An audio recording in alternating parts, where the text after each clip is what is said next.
There are more than 400 heritage sites, and 139 of those are in Metro Manila. These structures speak about the grandeur of our rich Philippine history. But despite its significance, some historically significant buildings, like the Highlight Building, Old Meralco Office, and the Art Deco Laperal Apartments were demolished recently. In order to address the supposed growing apathy, the National Heritage Conservation Act was passed in 2009. Republic Act 166 prohibits the demolition or modification of any building 50 years or older without the permission of the National Commission for Culture and the Arts. Cultural government agencies, meanwhile, are aiding heritage sites by the so-called adaptive reuse, or the conversion and reconstruction of usable spaces such as museums and shops. The daily grind of modern life leads us to crossroads. The nostalgia behind us and the progress before us. Are we forsaking our historical structures for the sake of progress? Welcome to Opposing Views, a hard, straightforward discussion of today's most pressing issues. We have two sides here tonight, believing that heritage preservation and progress can and must go together. But the more urgent issue that we need to address is if we are going towards that path, that is, our fast-paced move towards progress, are we not sacrificing our heritage? We ask tonight, are we on the right track in preserving our heritage sites? Good evening, I'm Rod Nepomuceno, and this is Opposing Views.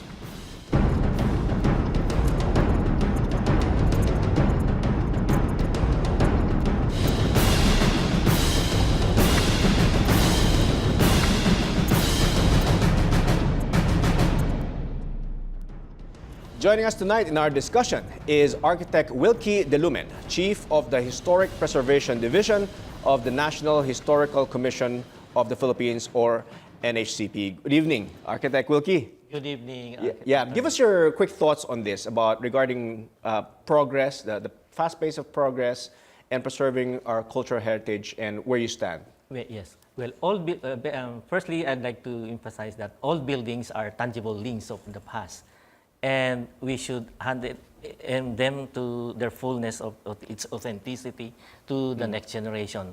And there are two opposing concepts here, the purist and the progressive. Our concept at the NHCP is the integration of both. So you're more progressive, you're more open to change? No, integration of both, the purist and the progressive. Because we should also, in a way, we preserve the past by also addressing the present needs. That is why we integrate the purist and the progressive. All right. Now, on the opposing side is Carlos Celdran, heritage advocate and cultural activist. Good evening, Carlos. Good evening. All right. What are your quick thoughts on this? Do you think the government is on the right track in preserving our cultural heritage? Well, today's argument is about, are we all going down the right track? I could say that government is actually going the right track, but the overall movement as a whole is not addressing the real stakeholders here. Okay. I mean, the government can be barking and barking and barking all they want, but unless the laws have teeth, and unless you address the number one criminals against big business, against heritage, which is usually big business, who seek to tear down heritage and replace for profit or something newer, we will still be chasing our own tail.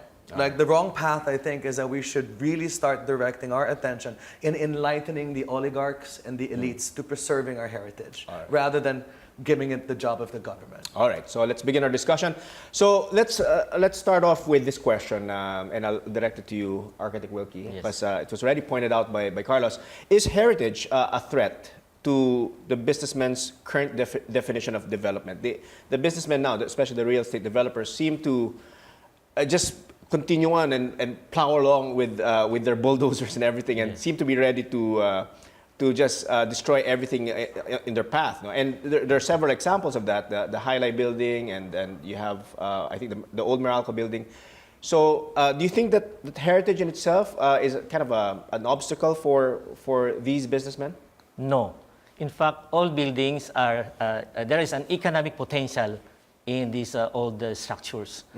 So if we do it in the right process, the proper way, well, we could really address both sides. Because the reality is, these were built, I guess, more than 50 years ago. Yes. And I think those are the buildings that you're trying to cover. And I guess we can say that the architectural designs then, engineering, I guess plans then were not as modern now. And do you think the real estate businessmen now feel that these are unsafe structures? Well, as I mentioned, there is a scientific process on how to go about with the new development. Okay. We can integrate new technology into this old structure, but there is a scientific process on how to go about with this.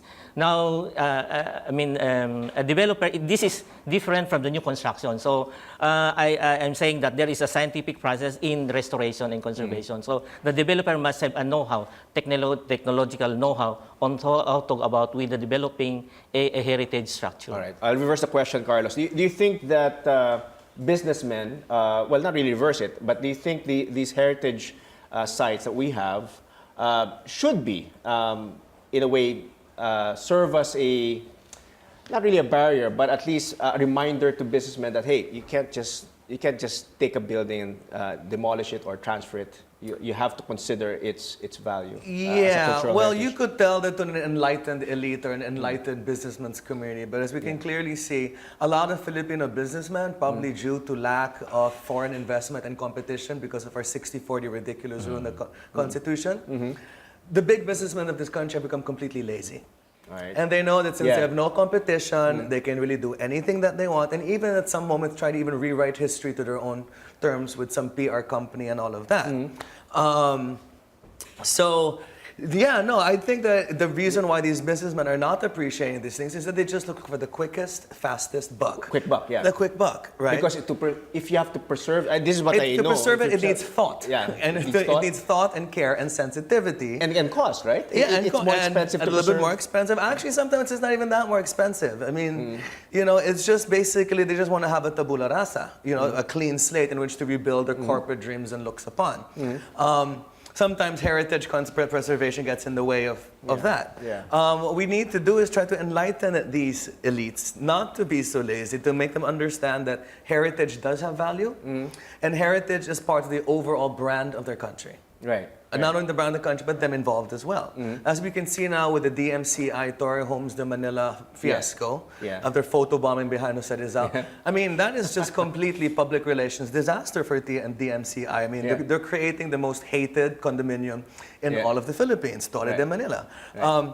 So it erodes their brand when they try to do these sort of things, right? And when they erode the brand, it not only affects the country, it affects them as well. But in that case, for example, since it's in the newspapers, let's talk about that architect for a while.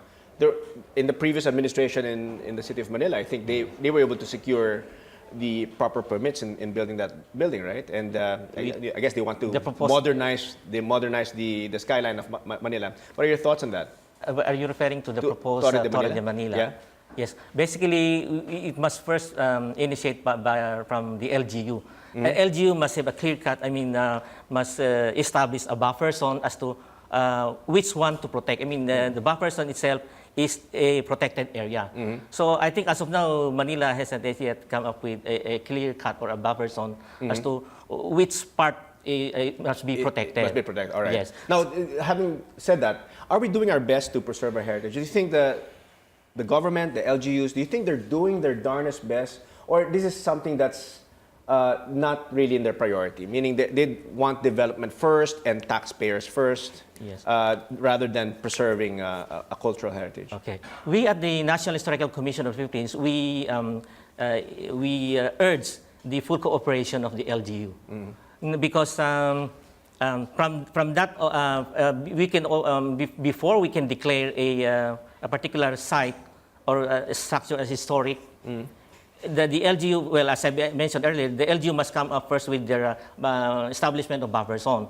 Because if they don't have this and we keep on declaring sites and structure, it could be detrimental to the development of the community or of the community itself. If everything is a buffer zone, it might be detrimental. So if they have established their buffer zone, we could clearly establish which one to protect and which part of the city would be in the full development or the progressive side. All right. Now, do you think, Carlos, do you think the national government and the LGUs are doing their darnest best, or do you think this is not their top priority? Oh, absolutely not the top priority, especially in downtown Manila. I wish it was, but right now, in the most historic part of our Metro Manila, Yeah. which is downtown Manila, which is Malate all the way down to Caloocan. It's quite obvious that priorities like poverty alleviation, fixing up of sewage and drainage is number one. Tax collection is number one priority. Rather than that, I mean, I can't blame them. I wish they could do more, but I can understand why they're tied, why their hands are tied behind their back. Now, do you think the National Conservation Act, do you think that that's been effective in conserving there's the a specific example of it being effective, which is the delay of the Meralco destruction to put up a McDonald's in its So in place. that regard, it's Yeah, it wasn't able to protect it completely, but it did create a good enough delay for them to come up with a solution on what to do. And I think they created a mold of the building, whether it was a bad mold or something. In the end, it was lost. But what that law did, I think, was at least created a pause and created space for people to also think about these issues, right? Yeah, all right. Now, whether it's effective, I think we need to strengthen the laws by either putting penalties or actually really pinpointing specific buildings that can or cannot be. Architect Wilkie, do you think that the National Conservation Act is effective as it is, meaning as worded, or do you think it still requires a little bit of amending to make it more? Yes, yes, more teeth, yes, I more agree teeth? with you. I think our heritage law needs more More teeth. teeth, but most especially in coming up with the IRR, implementing rules and regulation for this heritage law. I guess my question is, why did we not think of that first before passing the law? How come we didn't make it, I guess, stronger in terms of having more teeth? Or is it just a function of the Yes, lawmakers, the lawmakers being lazy? Once again, All right, no, but I'm just curious though. I mean, in a lot of countries, national heritage spots are the number one drivers, or I guess compelling. They're the compelling reasons why tourists come. So why is it that we're not seeing this from other countries? I'll ask you, Architect Wilkie, first. Why are we not seeing this? I mean, I've lived in Singapore. I've gone to different Asian countries, and my siblings have just arrived from Cambodia, and the heritage spots there are amazing, and they're filled with tourists. So why are we not? I guess why are we not seeing this? Yes, with my observation, I think in other countries, they inculcate this value system at the primary stage of the school system, in the educational system, wherein at the primary stage, they already inculcate to the primary grade school about the values for their cultural heritage. That's why it's inherent as they grow older and become heads of the community. So I think here in the Philippines, they are lacking of this, although in passing, in the primary age, they already have integrated this in their social studies, I think. But I think they need more to enforce this at that. Do you think we have enough, Carlos? Do you think we have enough education? I see his point. It's the appreciation of our cultural heritage should start when the kids are young. Do you think that we're even addressing that? Well, I'd like to also answer the question before that, but no, because we're teaching Philippine history and too young an age. When we're teaching Philippine history in the Philippines, our system, if I remember, it's sixth grade. Sixth grade to seventh grade, fifth grade. And Philippine history is not a simplistic history that only requires memorization and rote memorization and dates and just names. It really needs analysis. It really needs depth of thought. I really think Philippine history should be taught already on the late high school level or collegiate level to understand the true complexities of our history. And until you do that, Filipinos will only have Philippine history in the sense of memorizing dates, names, and places. Period. Yeah, that's it. Yeah, so there's no real appreciation of the. I guess the heritage part. Yeah. No, but is it also a function, you think, of the fact that perhaps we have a confused history? Because we have various influences. Absolutely. Philippine history, I think, is only being written as we speak. It's not a completed history just yet. Because if you really think about it, the Philippines was living underneath the tutelage of the United States the whole time that we had Clark and Subic Air Base. Anything we did was informed by complete United States. So Philippine real Independence Day, I believe, is November 27, 1992. And not July 4 June or 12. June 12, whatever. The last colonial look we took off was when we closed down Clark and Subic. Hence, making the Philippines around less than 30 years old as we speak. So yeah, it's still being written. Still being written right now. All right. We'll be right back after a short break. Meanwhile, join the discussions online. Like us on Facebook at facebook.com/solar-opposing-views. Follow us also on Twitter at opposing_views. Stay tuned. We'll be right back.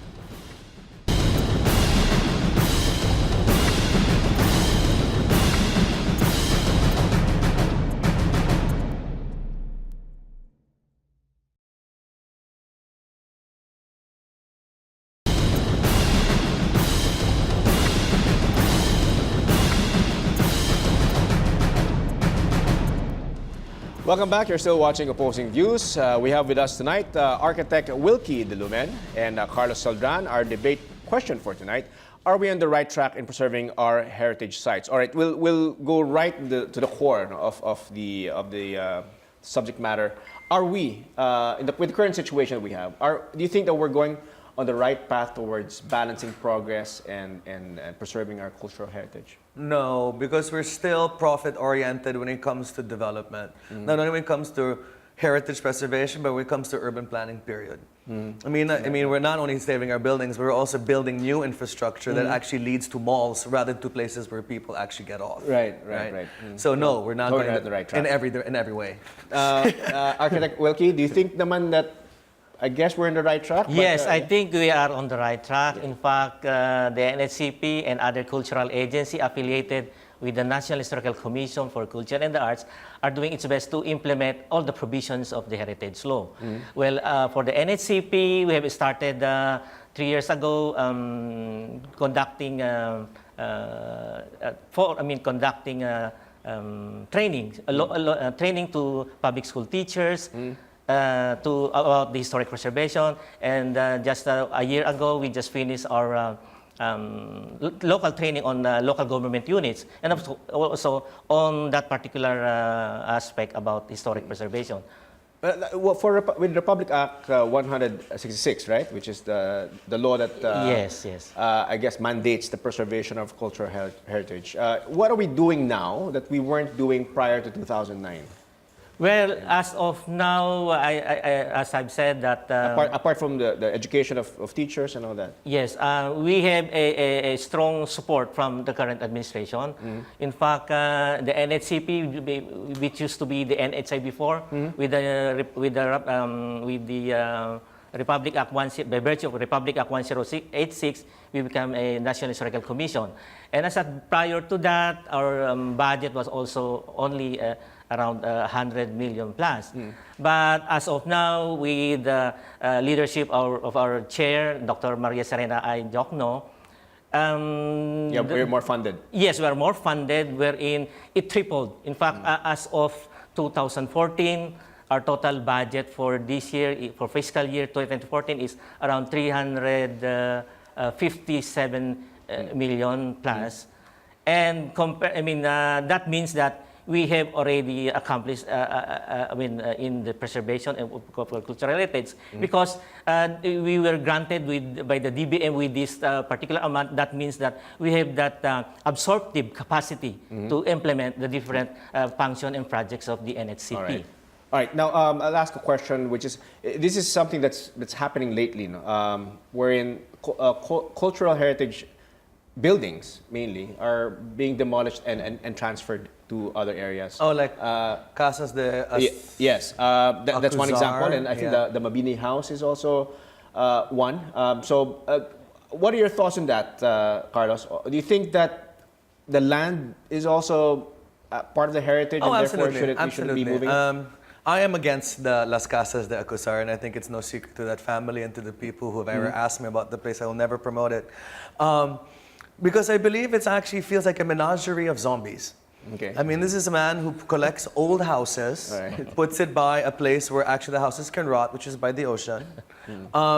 And I feel it has no other purpose except for its vanity, because if you're to truly understand history, you have to understand the context of where it's built.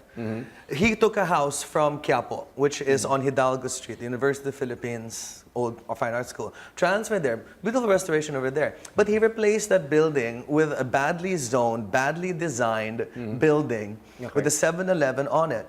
He may have benefited from collecting that house, but the people who live in Quiapo and the history of Quiapo itself is now compromised by his new ugly building. And when he says that he's trying to preserve this building because it's preserved for history, it's not like you can go inside Las Casas de Acusar for free. The man charges. So, I mean, I wouldn't take his altruism, you know, very much. So, no, I'm absolutely against the idea, unless he addresses the context of the places that he ruins. Do you think the fact that he moved it lessens the value of these homes? Because I take it he takes it piece by piece and refurbishes them and builds them up the same way. I don't know. Well, he bought it. Well, no, it increased the value because remember the man bought it at the value of zero, because this is already a 150-year-old house, and if you look at Philippine laws and the laws of depreciation, that house has gone beyond zero many, many, many times, right? So yeah, it definitely did increase in value as the thing itself, but the value of the place that he took it from definitely goes down. All right, Architect Wilkie, your thoughts on the trend now of moving houses like the Mabini home. Of course, Las Casas de Filipinas de Acuzar, as mentioned by Carlos. Yes. Do you think that this is consistent to what you were saying of merging progress and preserving our cultural heritage? Yes. No, we could not really easily transfer a historic structure from other. If I may, I have here a document from, I'd like to read a provision from the Venice Charter, if I may. Okay. It's about in Article 7, a monument is inseparable from the history to which it bears witness and from the setting it which occurs. The moving of all parts of the monument cannot be allowed except where the safeguarding of that monument demands it or where it is justified by national or international interests of paramount importance. Right. So we can only relocate if this is endangered and neglected, and that's the valid reason, the very valid reason wherein we can relocate. If there is no valid reason, it must. Do you think we had the valid reason for those? At least for those case studies that we had. I think you mentioned the Hidalgo home. Yeah. And all of these other places. I think the Mabini home is also about to be moved, or was it moved It was already? already It was already moved. Actually, it's not even in Manila, I think. So it is now moved. Yes, was that with the support of the? Yes, because there is National Commission in fact, of the Historical- original location of the Mabini Nipahat, the Kubo, is at the Malacanang ground along the Pasig River in Pandacan area. Now, That was the original? Yes, the original was the original site, site. and of course, there is a development for the widening of the Pasig River, so that Kabahay Kubo will be affected Right. for that development. And of course, I said we should address the present needs. And this is Well, a valid If reason. it's encroaching against Malacanang, then it must be moved, right? Yes, because of security reasons also. Okay, all right. And of course, this is the valid reason wherein we can relocate it. So we find a very, well, in fact, we've been scouting for a place, and finally we found a PUP Mabini campus in Santa Mesa, a most exquisite site for relocation of this Mabini Bahay Kubo ni Mabini.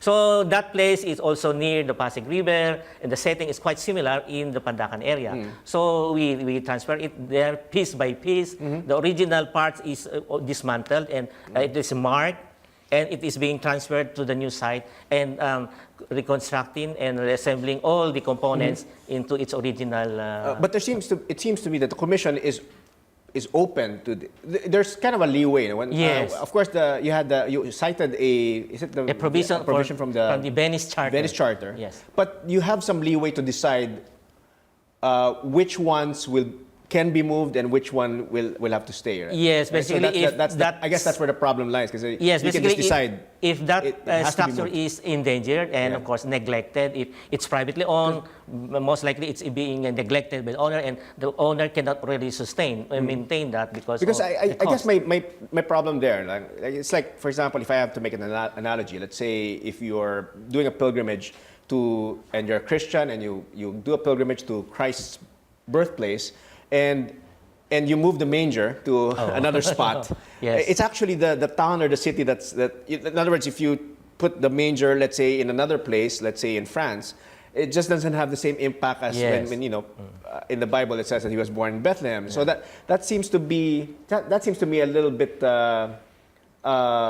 I guess dangerous, right? Because if we now, the government can decide, oh, we'll just move this. But this is very, I mean, what's the standard in deciding? Okay, this is as gonna long be as in danger? it's in danger, but as I mentioned, as much as possible, As determined by engineers and architects. yes, and of course, as much as possible, it must be in place. It is inseparable from the site. All right. Now let's move on. The same topic, but I'll argue it another way. Now, Carlos, do you think though that if he didn't move it, then it would have been subject to vandalism, and of course, Quiapo now is no longer the Quiapo that was in the 1800s or 1700s, and it will be. It's going to be you have all these sidewalk That is and all that. absolutely and totally beside the point. The point is the historical area of what he does to give back to that particular neighborhood. All right. So you wouldn't have much of a problem if he replaced it with something similar. Exactly. I mean, this is historical. At least make the building that you replace it with have some sort of historical value. Make it an actual good-looking building, so this good-looking building can increase in value by getting a higher quality architect. As I did, where I can see it, it just feels like a person is collecting. I'm not against transferring houses, right? I mean, look at Casa Manila. That actually came from someplace else, as with the thing going on here.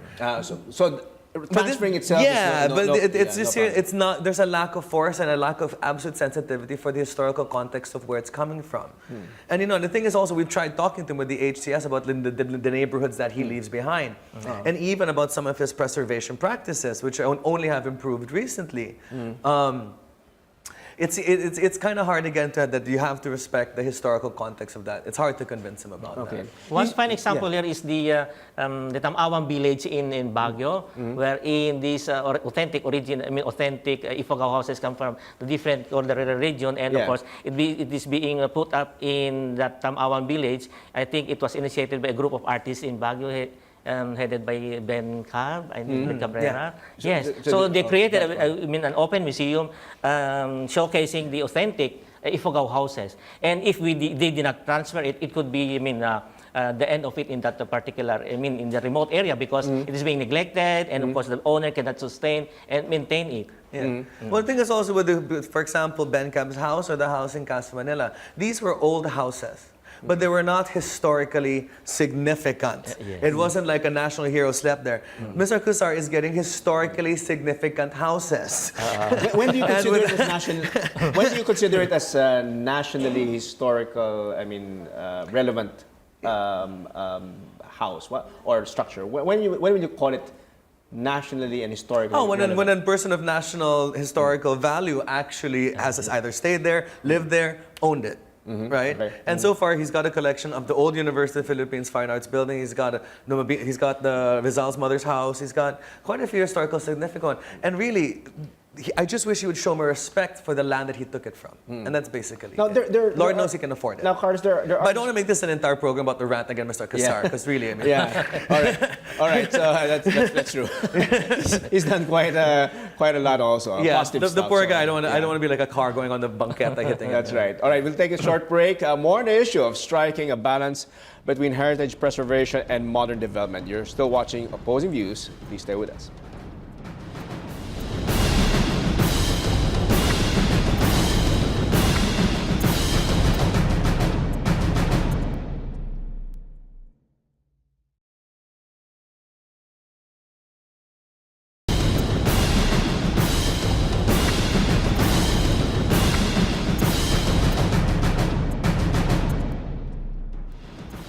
All right, welcome back. You're still watching Opposing Views on the Solar News Channel. Our guests for tonight, architect Wilkie De Lumen of the National Historical Commission of the Philippines, or NHCP, and Carlos Celdran, heritage advocate and cultural activist. And our question for tonight, are we on the right track in preserving our heritage sites? And we were talking about Torre de Manila earlier, and I have to bring to light some articles that came out highlighting the supposed flip-flop of the National Historical Commission, wherein prior to all the brouhaha and all the noise that was coming out from all the complainants of this Torre de Manila, prior to that, your commission actually approved it and basically gave it stamp of approval, and then later on said, "Oh, we're not supporting this." So can you give us some, can you shed some light on that, Attorney Wilkie, and Yes. on this supposed flip-flop? No? And then I'll throw the question to Carlos. What do Okay. you So think? as early as 2012 of November, we already have a stand on this, and we wrote a letter to the DMCI. And of course, our board, this is a decision from the board of NHCP board. And if I may, I'd like to extract some of the premise here. Excerpts, yeah. Excerpt from this. So, on 24 of November 2012, the City Council adopted Resolution 121, wherein they are enjoining the city being official to temporarily suspend the building permit of the Torre de Manila. And from that, they have conducted a hearing on that. And also, I think Mr. Carlos was also there in that hearing. And as stated here in the letter of the NHCP to the MCI, this was a setting when the MCI Vice President Ancheta first requested the NCP for the certification that the area of Torre de Manila project is not within the declared heritage zone, but in but it is a non-historical site, of course. That is our stand. The location of the Torre de Manila is outside, it's outside the historic center. Historic center and heritage zone, and of course. It also stated here that the opposition to the project is not grounded upon the allegation that the site has historical significance, rather than what the Manila Council invoked in Resolution number 21 are the standards and policies guidelines set by the NHCP. Now, during that time, I think at present, as I mentioned, that the City of Manila also doesn't have this a clear cut on the buffer zone.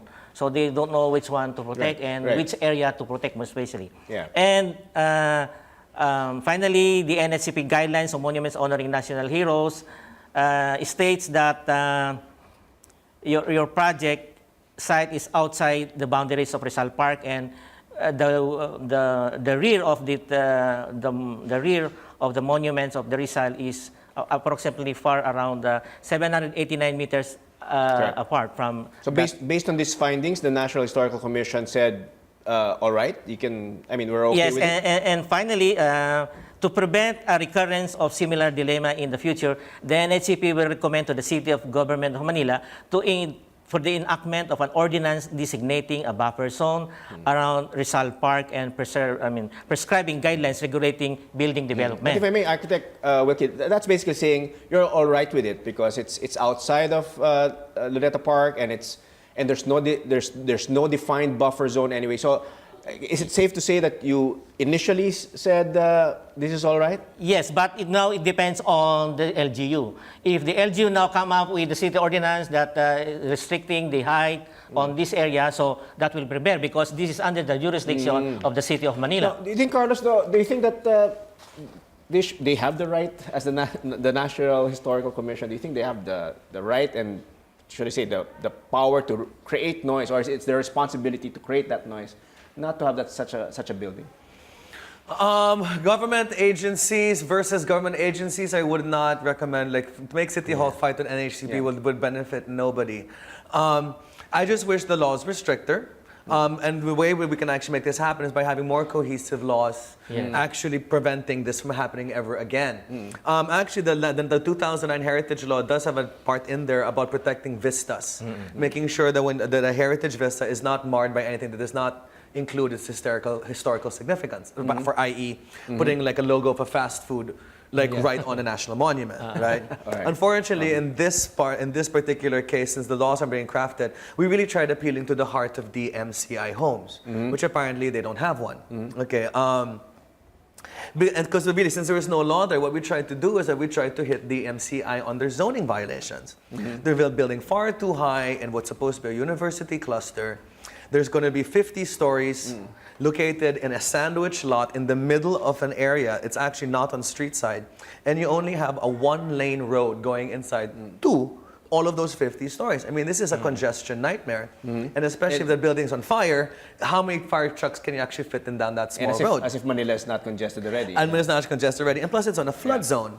So, I mean, we've tried addressing all of these issues to DMCI. And so we told them, you have to lower the building. You can only have 7 stories. So what they did is that they just addressed every issue except that issue. So I mean, this is the cultural heritage issue. So they said, well, we're going to put in a treatment plant to address all of the sewage problems of these 50 stories. And in my head, I was like, so you were not planning to put a sewage treatment plant until we told you about this? I mean, I don't know. Let's just see what happens, because obviously the law did not help us in stopping this building and stopping this behemoth called DMCI Homes. But since they're proceeding in this project on such speed, and actually even things are falling off that building and actually falling into Adamson, which is showing you just how much these people are stepping on their behind the scheduled project. Once you see that building going beyond 15 stories and see the effect it does to the Rizal Monument, I really pity DMCI and the public backlash that they will get. What's happening now will seem like nothing the second we start seeing it. All right. Now, do you think the government is properly, and I'm sorry we have to bring up the government, because this is really, for a lot of people, this is the responsibility of the government. Yes. Although, as you said, all of us are stakeholders, so we should be doing enlighten the businessman, and we can do a lot of help. Yeah. But is the government, since the government has all the resources and I guess has police power and everything, we ask the question, is the government properly addressing the issue with respect to private owners with regard to declared heritage sites? Is the government really making that effort to informing real estate developers? I don't think they can, simply because we've painted ourselves into a corner. We've created such a situation with the rewriting of a 1987 Constitution that actually sort of devolves the power of government.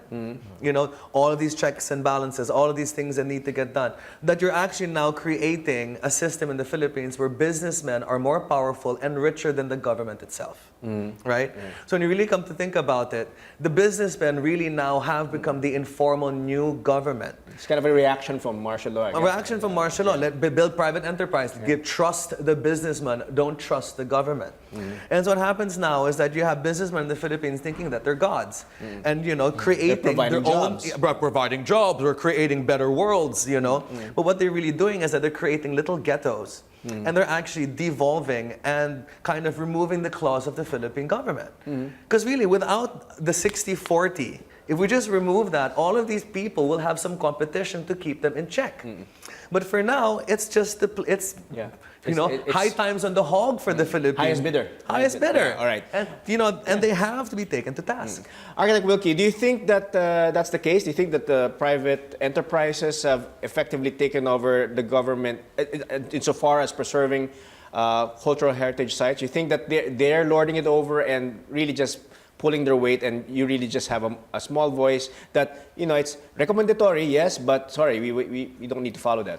No, not really, because there is a group. In fact, the Escolta Commercial Association Incorporated are very, very active, and of course they are cooperating with the national government, such as the NHCP, in preserving the Escolta. In fact, they constantly conduct meeting every Thursday, and we regularly invited to that meeting, and of course to give, to clear something about the issues, and most especially to speed track the declaration of the Escolta Business District. To magnify his point, though, you're having meetings and you're having discussions.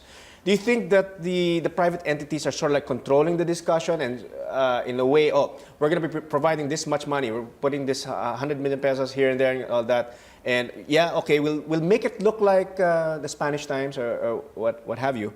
But they're still in control. They're still going to put this convenience store here. They're going to put this fast food center here. No, with the Escolta group, they are compliant with the law. In fact, they requested us to give their a copy of these guidelines and as regards to the restrictions on the development of this Escolta. Right. I want to talk about the penalties if they don't follow. No? But in the meantime, we'll take a short break. Don't go away. When we come back, the result of our online poll on the issue and the final words of our guests. Please stay with us. You're still watching Opposing Views.